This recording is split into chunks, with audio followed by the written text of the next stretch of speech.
Pinuri ni Christie si Regine Velasquez, na kilala bilang Asia's Songbird, na kinikilala ang kanyang matibay na paghahari sa larangan ng musika kahit na may dumaraming magagaling na mang-aawit. Naalala niya ang dating pahayag ni Regine tungkol sa pakiramdam na hindi na siya naaayon sa kasalukuyang tugtugan dahil sa dami ng mga bagong talento.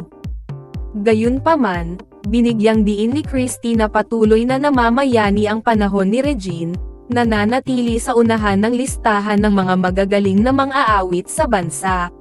Regine, patuloy kang namamayani. Hindi ka agad mawawala sa talaan ng mga pinakamahusay na mang-aawit ng ating bansa.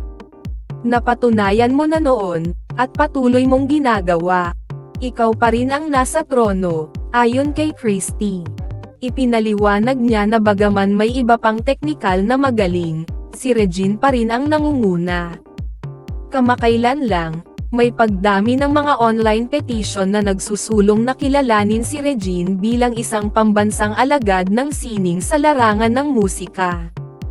Gayunpaman, nagmungkahi si Regine na dapat ding bigyan ng parangal ang ibang mahuhusay na indibidwal sa musika tulad ni Pilita Corrales at Jose Marichan.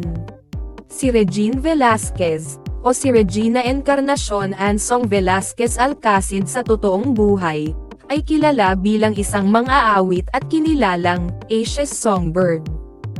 Ang kanyang kahanga-hangang boses ay napakaihangang, at bukod sa pag-awit, siya rin ay sumubok sa pag-arte sa ilang pelikula at nagtrabaho rin bilang isang producer. Natutuwa ang mga tagahanga ni Regine na araw-araw siyang mapanood sa Magandang Buhay, kasama nina Jolina Magdangal at Melay Cantiveros Francisco.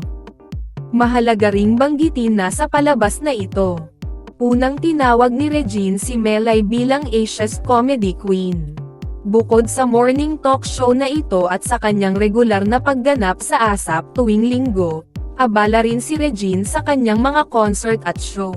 Halimbawa, siya ay handang-handa na para sa kanyang nalalapit na Regine Rocks the Repeat concert sa April 19 sa MOA Arena, na susundan ng isang meet and greet sa kanyang mga tagahanga sa April 21. Mahalagang tandaan na ang kanyang unang Regine Rocks concert noong Nobyembre ng nakaraang taon ay matagumpay na naidaos. Tila-tila ni Christie na ang bawat pag-awit ni Regine ay patuloy na nagbibigay diin sa kanyang natatanging galing at nagpapatunay sa kanyang kakayahan na manatili sa tuktok ng industriya. Sa kabila ng mga pagbabago at pagdating ng mga bagong talento, hindi may kakaila ang impluwensya at dominasyon ni Regine sa larangan ng musika. Ang kanyang tagumpay at husay ay patuloy na nagbibigay inspirasyon at patnubay sa mga susunod na henerasyon ng mga mang-aawit. Bukod sa kanyang tagumpay sa musika, ang dedikasyon ni Regine sa kanyang mga tagahanga at sa pagpapakita ng kanyang suporta sa industriya ng musika ay patuloy na nagpapakita ng kanyang kabutihan at kababang loob. Sa tuwing siya ay nasa entablado o nasa harap ng kamera, ang kanyang pagmamahal at pasasalamat sa kanyang mga tagahanga ay hindi nagbabago. Ang kanyang pagiging inspirasyon sa iba at pagiging totoong tao ay nagpapatunay na hindi lamang siya isang mahusay na mang-aawit, kundi isang tunay na alamat sa industriya ng musika ng Pilipinas.